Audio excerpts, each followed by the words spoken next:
Hi, everyone. My name is Lacey Cornell, and I am the Food Procurement Manager for Kids Cook. Welcome to my home kitchen. Kids Cook is a nonprofit organization located in downtown Albuquerque. We teach cooking lessons to elementary-aged children during the school day and at special events. I'll tell you more about our events at the end of this demonstration.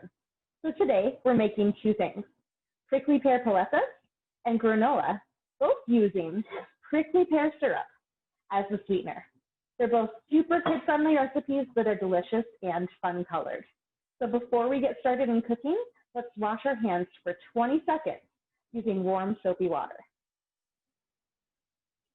So this is my sink, so I'm just washing my hands here. You can probably hear the water going.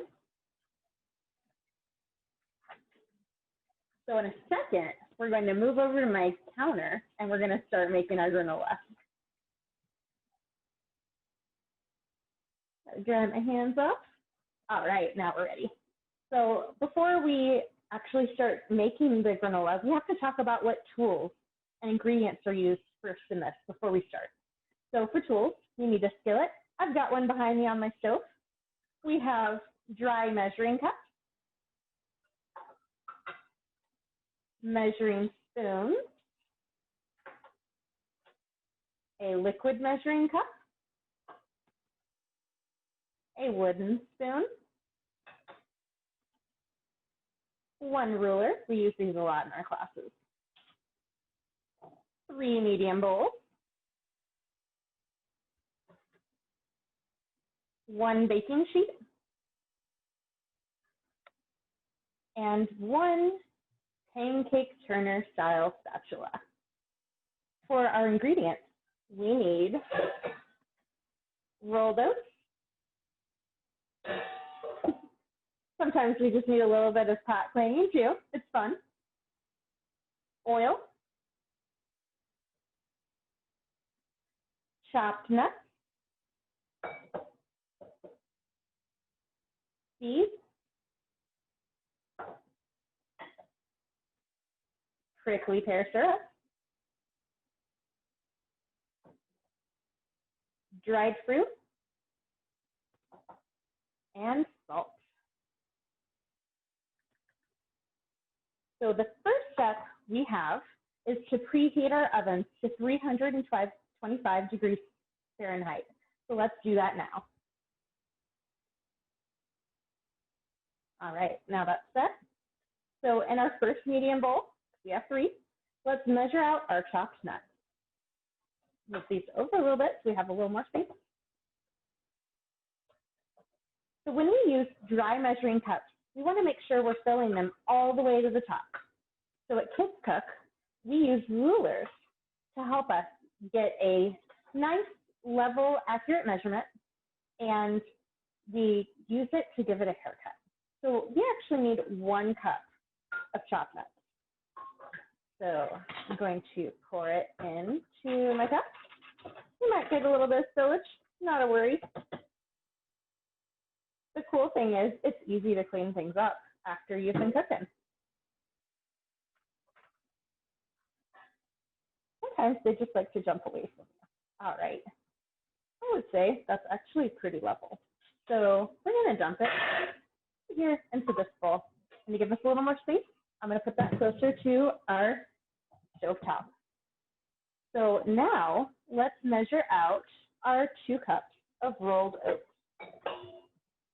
Right here. So using the same measuring cup, because we needed 2 cups. I use another measuring cup to help me get the rest of it in there.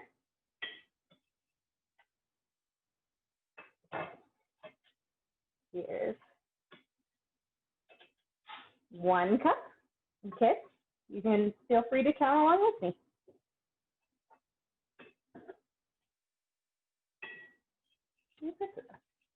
I think that we just about have 2 cups here. So I'm going to test it. I think that's pretty even. What do you guys think? Yeah? All right, let's jump it in. And again, to give us a little more space now, let's put it over where we're going to be using it, because our next place that we're going to be cooking today is on the stove. And finally, in our third bowl, we need 1/4 cup of seeds. So I'm using sunflower seeds today. So I'm just going to take my measuring cup and scoop it in there. This one, I think we might have a few extra. And a couple that just jumped ship. It's okay, they're gonna be on our granola too. So let's dump them in. And now we've got all 3 of those ingredients ready to go. So we need some prickly pear syrup. We're not ready to put that in yet because it's going to make everything super sticky. So what we're going to do is we're doing something called mise en place. And it's a French term that means everything in its place. And it just helps us so that when we're actually ready for that step, it's ready to go and we can just pour it in. We don't have to stop to wait for it to be ready. So we need a 1/2 cup. So when we measure liquid ingredients in our kids' cook classes, what we do is we get down on their level. We bend our bodies so that they are ready to go. And we find the line that we want to measure to, and we pour to that line. It's a little gloopy, but it tastes delicious. If you've never had prickly pears, I really recommend that you try them. So we are going to move it over to the counter over here, but we're not going to use it yet. That's going to be in a little bit. And so we have a couple more ingredients we're going to need, but those happen after we cook. So now we are ready to move over to our stove.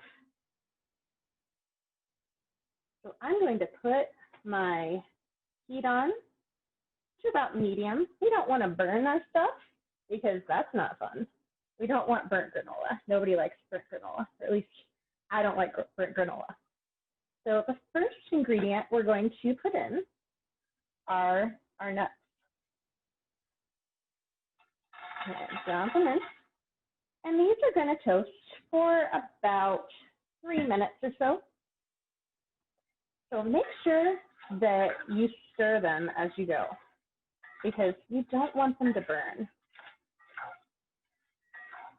So I really enjoy eating granola. It's a super versatile food, and you can eat it just plain like this, how we're going to be doing it today, or you can put it in a parfait.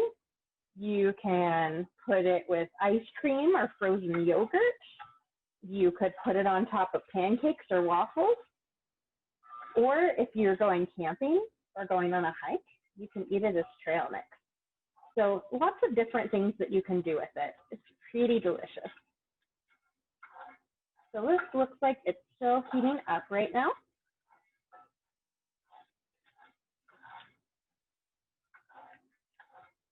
So while that's heating up, let's get our oil ready for our next step.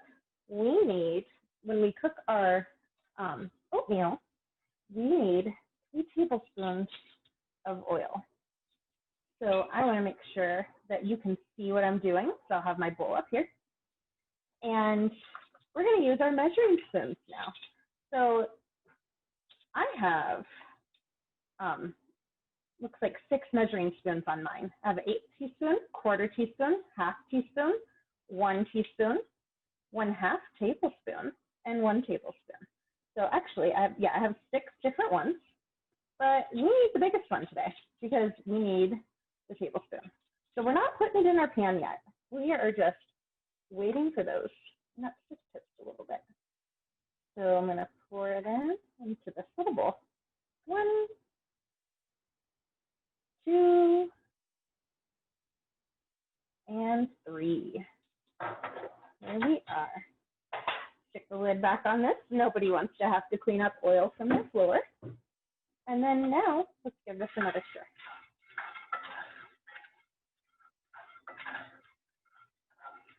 You're starting to smell them.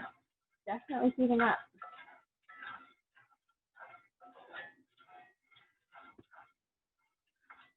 I hope you all are enjoying your time at the festival today. I know it's a little bit different from how we would normally do things, but I think this is still fun. It's still a way for us to get together as a group of people over something that we all share, which is prickly pears. I've actually gone prickly pear hunting before. You have to do it with gloves though, because if you don't, you can get pricked in your fingers, and that's not fun, especially if you're a kid.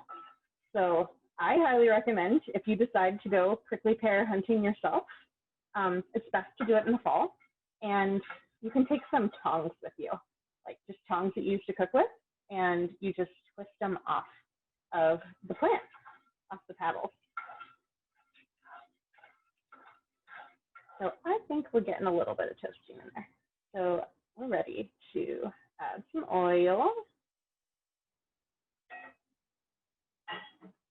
And our oats. And now this is going to toast as well for another, I think, 2 minutes. Yes, 2 minutes. Get that all mixed in there. I'm going to get the oil on top of these. I might crank my heat up a tiny bit. Again, though, we don't want to put too much in, because if we do that, then we're going to burn everything. And what did I say earlier? Burnt granola is not so tasty. So gotta make sure that you keep that a little bit lower and just keep an eye on it. And it looks like we've only got one more ingredient to go in here before we are ready to take this off the stove and then put it into our oven. So it's a pretty easy recipe, and you don't have to go with the things that I chose today. The base ingredient really is the rolled oats, but you can pick one kind of nut. You can pick different kinds of nuts. If you don't want to use sunflower seeds like I used today, you could use pumpkin seeds, which is something that the recipe recommended.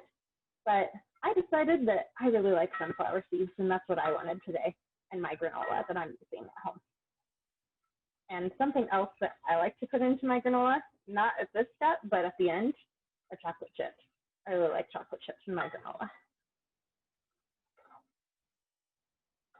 So I think that is pretty good. So we're going to add our last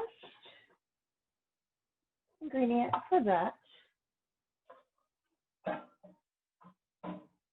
And go and give it a stir again. We're going to just keep stirring it.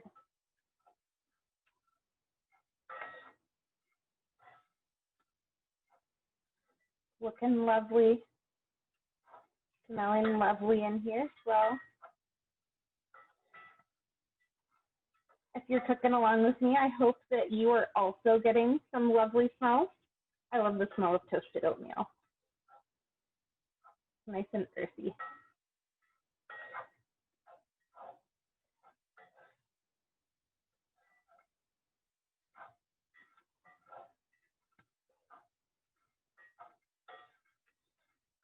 Oh, I'm so excited for this.